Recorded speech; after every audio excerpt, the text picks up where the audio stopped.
নদিয়ার কৃষ্ণনগর কোতোয়ালি থানার তেঘরিয়াপাড়া মানিকতলা কুঠির পাড়ার ঘন জনবসতিপূর্ণ আদিবাসী এলাকা থেকে মদের দোকান স্থানান্তরের দাবিতে অনির্দিষ্টকালের জন্য গ্রামবাসীদের অবস্থান বিক্ষোভ।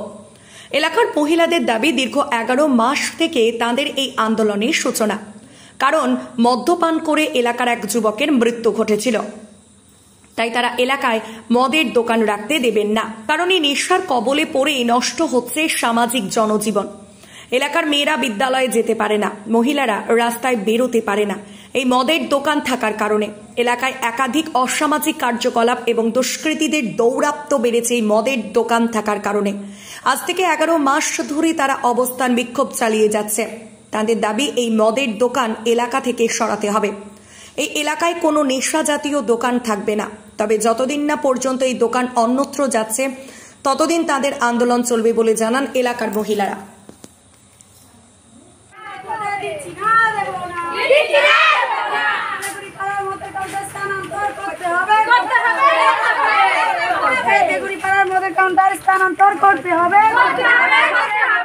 বলছি, এই মদের দোকান থাকায় আপনাদের কি সমস্যাটা হচ্ছে?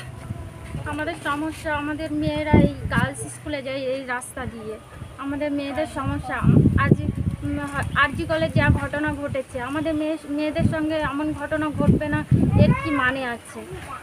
তারপরে আমরা স্নান করতে যাই, স্নান করে আসার পথে যারা মাতাল থাকে রাস্তায়, তারা বিশ্রী ভাষায় ভাষা বলে, টোন টিটকারি করে। আর তাই আমরা এখানে মদের দোকান রাখতে দেবো না, আমাদের গ্রামের ভিতরে মদের দোকান রাখতে দেবো না। আপনারা কি চান? আমরা আমাদের গ্রামের ভিতরে মদের দোকান রাখতে দেবো না, অন্য স্থায়ী করুক মদের দোকান, ওনার লাইসেন্স প্রাপ্ত দোকান উনি অন্য জায়গায় নিয়ে গিয়ে ব্যবসা করুক, এখানে মদের কাউন্টার থাকার জন্য যে সমস্যাটা আমাদের মূলত যে সমস্যাটা সেটা হচ্ছে মদের দোকান থাকার জন্য আমাদের গ্রামের মহিলারা এই রাস্তা দিয়ে চলাফেরা করতে পারে না, তারা স্বাচ্ছন্দ্য বোধ করে না। তার কারণ মদ্যপায়ীরা মদ্যপান করে তাদের উপর অত্যাচার করতে পারে, সেই ভয়টা তাদের মধ্যে থাকে। পাশেই স্নানের ঘাট আছে, মহিলারা স্নান করতে পারে না, স্কুলের বাচ্চারা এখান দিয়ে যেতে পারে না। এটাই হচ্ছে আমাদের মূল দাবি। এই মদের দোকান অতি সত্ত্বর প্রশাসনের কাছে দাবি, সরকার পক্ষের কাছে দাবি, এই মদের দোকানটা অতি সত্ত্বর যাতে এখান থেকে স্থানান্তর করে অন্যত্র যে কোনো জায়গায় নিয়ে যাক, তাদের আমাদের কোনো আপত্তি নেই। ফাঁকা মাঠে যেখানে খুশি নিয়ে যাক, কিন্তু আমরা এই মদের দোকান এখানে খুলতে দেবো না। এবং এই মদের দোকান যতদিন এখানে খোলা থাকবে, আমাদের মহিলাদের আন্দোলন, আমাদের গ্রামবাসীদের আন্দোলন এখানে ততদিন চলতে থাকবে। আপনার নাম? আমার নাম নিতিন বিশ্বাস।